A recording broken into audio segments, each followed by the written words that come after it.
Hello everyone, it's Justin here from Inlight Studio. Thanks so much for the amazing feedback on the previous blog tutorial just showing my method of getting lens flare and editing sunlight into images. It's been cool to see how many people found it useful. I thought that in this vlog, as awesome as that style is, I'll actually show a different way that you can create that same style without having to use Photoshop, since not all of us have access to it.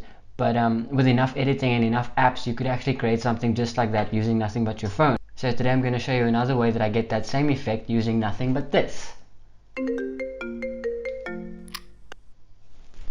Hello? No, it's fine. I already have insurance. Thank you.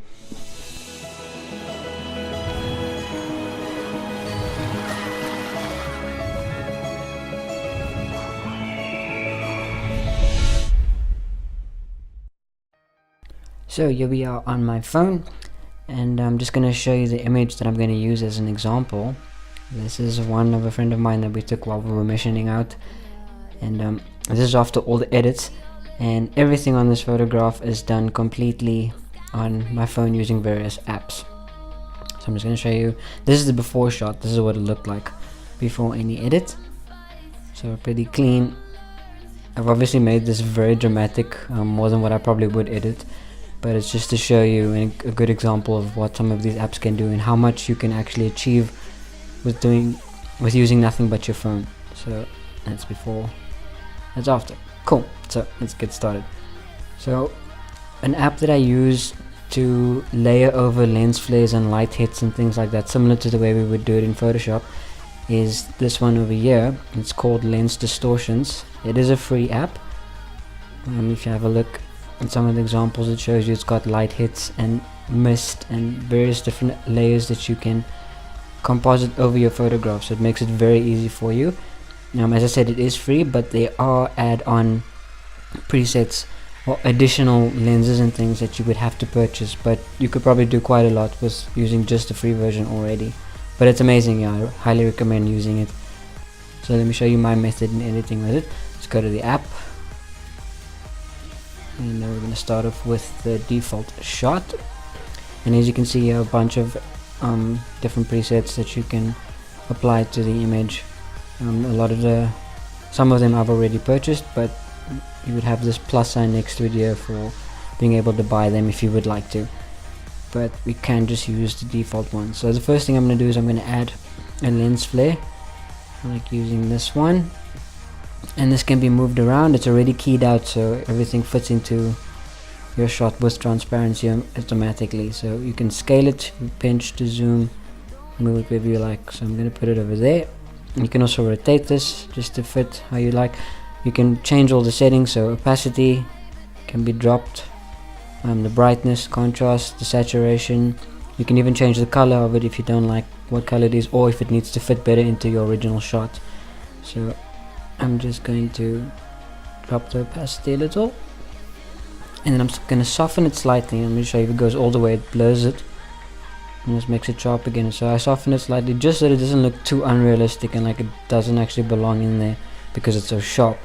So I would usually soften a bit. So I would usually soften it a bit. And then next up, you can also add additional layers on top of this. I think it's a maximum of 3 layers. So you just go over here and say add layer. Now you can add another preset on top of the one that we've already used. So now I'm going to use some of the shimmer ones, which is this over here. It looks kind of like glitter or like a lot of snow falling almost. So I'm going to use this one, and then again you can scale it as in how you want it to fit in the shot. I think I'll do it like that. Let me just increase the brightness, increase the contrast of these. Maybe shift the color, full screen. And there's good. And I'm going to add another layer, so I'm going to go again back here, choose add layer, and then take the smaller ones and just put those right there just to make it look like dust particles, and I'll change the opacity of that. There you go, just scale it up a bit. So that looks cool. So when you're done, you just click up, you press up here, sorry, not click, and you say save image, And there we go, it saved the shot. So if I go back to my photos, it would be right over there, the edited one. So the next thing I'm going to do is go to Lightroom. You don't have to use Lightroom, you can use any app that you want to. That was the last thing I was editing. And I go to my photos, whoops, wrong thing. Select the image that I just saved, and here I can just make a few adjustments, like adding some contrast, dropping highlights a bit, dropping shadows, and maybe going to the tone curve, and just playing around with the style of how I want it to look. So this is obviously depending on your own style and what you'd like it to do. And that looks good.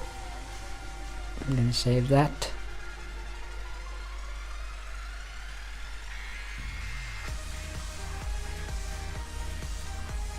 Save it. And then sometimes if I feel like I still need to add something else to it, I can now go back to LD again. And I'm now going to bring in the shot that I just edited in Lightroom and maybe add another warm glow to it. So I'll just add that somewhere there. Drop the opacity a lot, I don't want it to be too strong, but just to add a bit of warmth to the middle. So because I could only have 3 layers in the beginning, I basically saved that image out and then brought it back in so that I could add fresh layers again.